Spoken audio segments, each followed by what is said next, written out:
It's been a while. Lore Olympus is very popular and therefore has a lot of critiques on it already. I will be upfront and say that I only read a little bit of Lore Olympus from that time Persephone became a big tree and then went on trial, so it may feel very bandwagony of me to discuss a subject I am not so familiar with, which is why, instead of critiquing the subject directly, I will approach the discussion around it. As a creative, especially someone who's interested in storytelling, hearing the discussions around media is just as important as consuming it. No piece of media will ever unify consumers because there is no way to please everyone.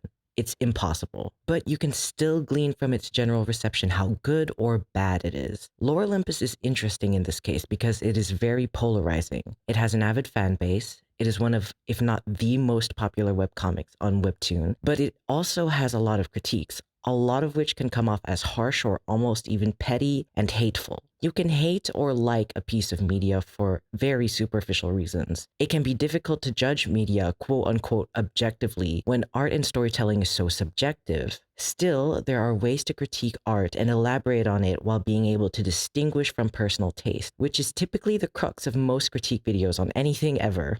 What was the goal? A creator will always have intentions when making art. What we, the viewers, evaluate is how well those intentions come across their creation. Therefore, good media communicates the intentions of the author clearly, whereas bad media either communicates it poorly or worse, miscommunicates or contradicts their intentions. By setting these clear goalposts, that gives us a space to examine and evaluate media around subjectivity. So even if a piece of media is deemed bad, you can still like it, and vice versa. Anyway, it was important to define all that because no one really knows what the author's intentions are with the story. Some people will say it's obvious. Clearly, it's a gripping story between two star-crossed lovers, and we, the audience, get to watch them navigate their hardships, made all the more interesting by the mythological inspirations. Or a trashy wish fulfillment romance with a flashy art style and familiar characters and concepts like Greek myth to get the money rolling. People would even go so far as to say that this is Rachel Smythe's self-insert 50 Shades of Grey fanfiction with Greek mythology thrown on top as a skin for spice. None of these things are inherently bad. The problem is we don't know which one it really is.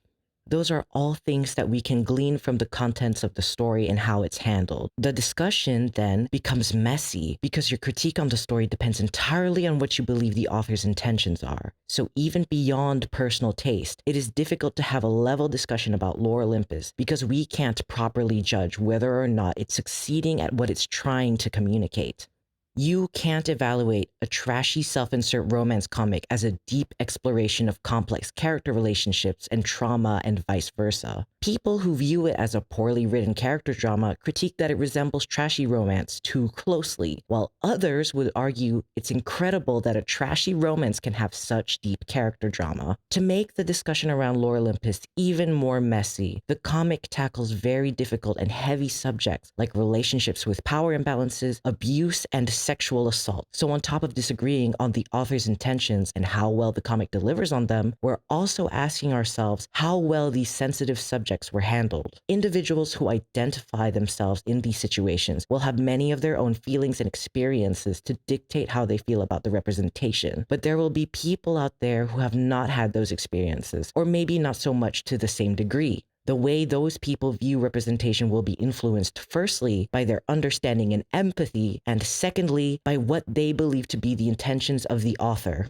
Someone who reads Lore Olympus as a trashy romance may appreciate that we see someone suffer abuse and then get help, seeing a therapist, having loving friends, family, and a partner who would do everything to protect them. Meanwhile, if Lore Olympus is meant to be a complex and realistic portrayal of these experiences, why is the relationship with the unhealthy age gap so romanticized? In an employer-ex-employee dynamic, the employer holds power over the employee. So why is the employee the abuser? Why are we meant to sympathize with the employer? Lastly, did this character suffer sexual assault just to make her love interest look better in comparison to their rival? In that case, the victim's pain is trivialized, the focus being on the characters around them. I personally don't like Lore Olympus and can't bring myself to read it because the intentions of the author are so ambiguous. Because of that ambiguity, it's difficult to know how much care is actually being put into the story and its subjects. instead of hopping on the bandwagon to razz on a popular webtoon, or alternatively, try to play devil's advocate, I wanted to try and expand the discussion around Lore Olympus. Regardless of what you think of it, it's always important to be critical of the stories you are reading, be mindful of what the author might be trying to tell you, as well as who or what they may be hurting or misrepresenting.